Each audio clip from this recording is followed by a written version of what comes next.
نحمده ونصلي على رسوله الكريم أما بعد فأعوذ بالله من الشيطان الرجيم بسم الله الرحمن الرحيم. د تجوید زده کړې یوټیوب چینل دوستانو، السلام علیکم ورحمة الله وبرکاته. امید لرم چې جوړ او روغ به یاست. دوستانو، د مخارجو د درسونو په ادامه سره راځو نن 14 مخرج ته. مخکنی درس مو 15 مخرج بو چې فا پکښې ادا کېدل حرف فا، او نننی درس 14 مخرج دی، مخرج الباء میم واو غیر مده. یعنی په 14 مخرج کې با میم او واو ادا کیږي، هغه واو چې هغه مده نه وي. د واو سره د غیر مده لفظ ځکه ذکر شوی دی چې یو واو موږ او تاسو په جوفي دهن کې ادا کړی، چې هغه واو مده و. دغه په 14 مخرج کې چې کوم واو دی دا غیر مده دی، یعنی مده نه دی. نو یا واو متحرکه دی چې واو خپل حرکت ولري، زور زیر پیش، او یا هم واو لین دی. واو لین هغه واو دی چې دی ساکن وي، د ده څخه مخکنی حرف زور ولري. راځو مخارج وایو. لومړی با. با د دواړو شونډانو د لندو حصو څخه ادا کیږي. با د دواړو شونډانو د لندو حصو یا برخو څخه ادا کیږي. دوستانو، یو د شونډانو وچې حصې دي د باندې خواته، او یو د شونډانو لندې حصې دي د وچو حصو څخه یو څه لاندې د خولې وخواته، کوم چې لندوالی لري. د دواړو شونډو، هم د لوړې شونډې او هم د لاندې شونډې، چې کله د دواړو شونډانو لندې حصې سره وموښلي، بس دلته با ادا کیږي. د با او میم او واو مخارج چندانی تکلیف نه لري لکه څنګه چې د نورو حروفو مخارج تکلیف درلودل. دا تکالیف نه لري، په اسانۍ سره ادا کیږي. نو با د دواړو شونډانو لندې حصې چې کله سره وصل سي، سره وموښلېږي، با ادا کیږي. ځکه بحري ورته ویل کیږي. با د دواړو شونډانو د لندو حصو څخه ادا کیږي، نو ځکه ورته بحري ویل کیږي. بحر یعنی لنده حصه، بحر دریاب، لند. کله چې د دواړو شونډانو لندې حصې سره وموښلېږي، با ادا کیږي، نو ځکه بحري ورته ویل کیږي. ورپسې میم. میم د دواړو شونډانو د وچو حصو څخه ادا کیږي.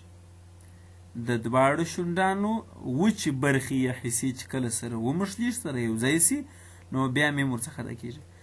تاسو دوستانو د با د اداینې شکل ته وګورئ او ورپسې د میم د اداینې شکل ته وګورئ. د با د اداینې شکل ته چې تاسې نظر واچوئ دوستانو، د شونډانو لندې حصې سره مښتې دي، ګورئ وچې حصې سره لرې دي. او په میم کې وګورئ دوستانو، د شونډانو وچ حصې سره مښتې دي. د دغه شکل او د دې شکل ترمنځ باید فرق تاسې وکړئ. په دې شکل کې وګورئ چې با ادا کیږي، وچ حصې سره جلا دي. او په دوهم شکل کې چې د میم دی، تاسې وګورئ دوستانو، د شونډانو وچ حصې سره مښتې دي. نو میم د دواړو شونډانو د وچو حصو څخه ادا کیږي، ځکه بری ورته وایي. بری یعنی وچ حصه. با ته بحري ویل کېدل لنده حصه، او میم ته بری ویل کیږي یعنی وچه حصه. او واو. واو د دواړو شونډانو د ناتمام یو ځای کېدو څخه ادا کیږي. د دواړو شونډانو یعنی د پورته او د کښتې د ناتمام یو ځای کېدو څخه. ناتمام یو ځای کېدل دا معنی چې شونډان سره راټول سي، خو سره یو ځای نه سي. داسې حالت غوره کوي ځان ته چې شونډان سره راټولیږي، خو په منځ کې لږ څه فاصله د دې دواړو شونډو ترمنځ موجوده وي. ناتمام یو ځای کېدل یعنی چې مکمل سره یو ځای سوي نه وي. چې مکمل سره یو ځای نه سي، نو دلته بیا واو ادا کیږي.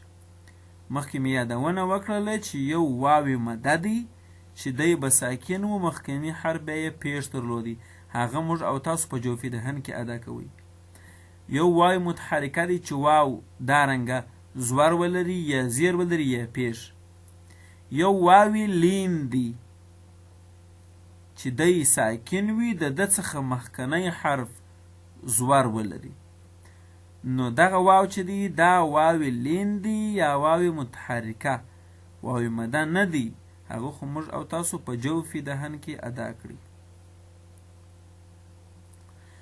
نو دغو درو تورو ته با، میم او واو ته نوټ ته وګورئ. با، میم، واو ته حروف شفویه ویل کېږي ځکه د شونډانو څخه ادا کېږي. د مخارجو په اصولو کې مو ویلي وه چې مرول شفتین شونډانو ته وایي. نو با، میم او واو ته حروف شفویه ویل کېږي ځکه د شونډانو څخه ادا کېږي. شفویه توري ټوله نو اوس څلور دي.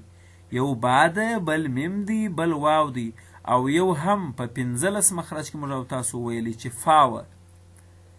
یو فا، بل با، میم او واو. دغو څلورو تورو ته حروف شفویه ویل کېږي. دا ځکه چې دوی د شونډانو څخه ادا کېږي. دوستانو یو مخرج بل پاته دی، 18 مخرج خیشم دی. نور د مخارجو درس بیا پای ته رسیږي. تجوید زده کړه یوټیوب چینل در سره سبسکرایب کړئ. نور ملګري او دوستان مو هم ورته را دعوت کړئ تر څو ټوله سالمه استفاده ورڅخه وکړی سو. والسلام علیکم ورحمة الله وبرکاته.